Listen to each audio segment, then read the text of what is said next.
วันที่27กันยายน2025ที่เฮาประชุมใหญ่ของแขวงอัตตปือได้จัดพิธีโฮมชุมนุมมิตติ้งเฉลิมฉลองผลสำเร็จกองประชุมใหญ่ผู้แทนองค์คณะพรรคแขวงครั้งที่12ให้เกียรติเข้าร่วมของสหายพลโทวันทองกองมณีกรรมการศูนย์กลางพรรคเลขาพรรคแขวงเจ้าแขวงอัตตปือมีคณะนำขันแขวงแผนกการองค์การเทียบเท่าขันแขวงและเมืองนักเรียนหูนักศึกษาพร้อมด้วยประชาชนประดาเผาและภาคส่วนที่เกี่ยวของเข้าร่วมอย่างหลวงหลาย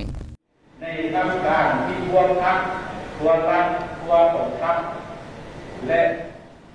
สหายพลโทวันทองกองมณีกรรมการศูนย์กลางพรรคเลขาพรรคแขวงเจ้าแขวงอัตตปือได้กล่าวปราศัยต่อพิธีว่าพิธีโฮมชุมนุมมิตติ้งครั้งนี้แม่นเพื่อส้มเสยผลสำเร็จกองประชุมใหญ่ผู้แทนองค์คณะพรรคแขวงครั้งที่12ที่ได้ไขขึ้นและอัดลงอย่างสง่าผ่าเผยซึ่งดำเนินภายใต้คำขวัญเพิ่มทวีความสมรรถน้ำพาที่เข้มแข็งคุ้มครองรัฐสังคมโดยกฎหมายพัฒนาเศรษฐกิจเอกราชเป็นเจ้าตนเองยกสูงคุณภาพชีวิตการเป็นอยู่ของประชาชนบรรดาเผ่าและสู่ชนพัฒนาแขวงอัตตปือก้าวขึ้นอย่างนักแน่นกองประชุมใหญ่ผู้แทนองค์คณะพรรคแขวงอัตตปือครั้งที่12เถื่อนี้เป็นเหตุการณ์การเมืองที่มีความหมายความสำคัญแห่งการนำพาขององค์คณะพรรคแขวงตามแนวทางเปลี่ยนแปลงใหม่หอบด่านที่มีหลักการของพรรคนำพาอย่างปฏิสางตาม4ใน4ขันไม้ในการก่อสร้างหลักฐานการเมืองพัฒนาชนบทแก้ไขความทุกข์ยากและพันขยายเวียงงาน3สร้างสู่ล่วงเลิกติดพันกับการสร้างบ้านใหญ่ให้มีสีสันเป็นตัวเมืองหน่อยในชนบทอย่างเป็นกระบวนการพดฝืนเนื้อในกองประชุมใหญ่ครั้งนี้แม่นได้สรุปทบทวนคืนผลงานและชัยชนะแห่งการนำพาสีนำของคณะบริหารงานพรรคแขวงตลอดระยะ5 ปีผ่านมาซึ่งแสดงให้เห็นด่านผลงานที่ต่างหน้าและขอขาดตกบกพร่องที่จะต้องได้เอาใจใส่แก้ไข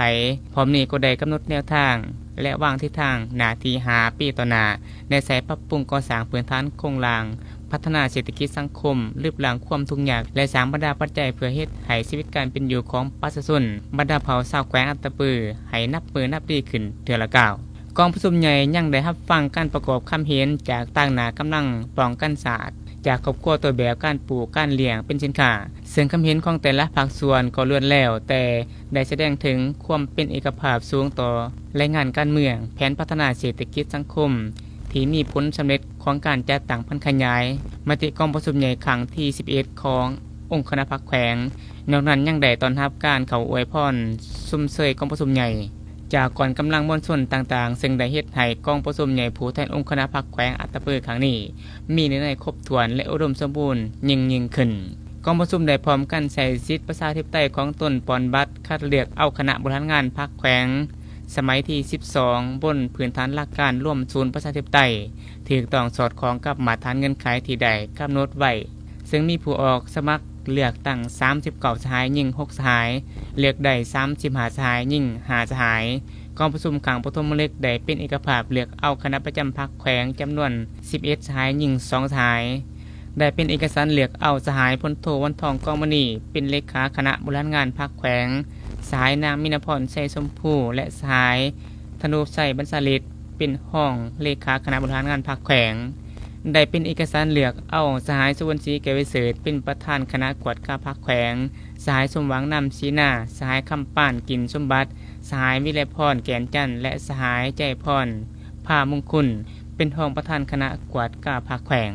พร้อมนี้กองประชุมได้เลือกเอาผู้แทนสมบูรณ์สำห้องไปร่วมกองประชุมใหญ่ครั้งที่12ของพรรคซึ่งผลการเลือกตั้งได้ผู้แทนสมบูรณ์จำนวน19สหายยิ่ง1สหายผู้แทนสำห้อง3สหาย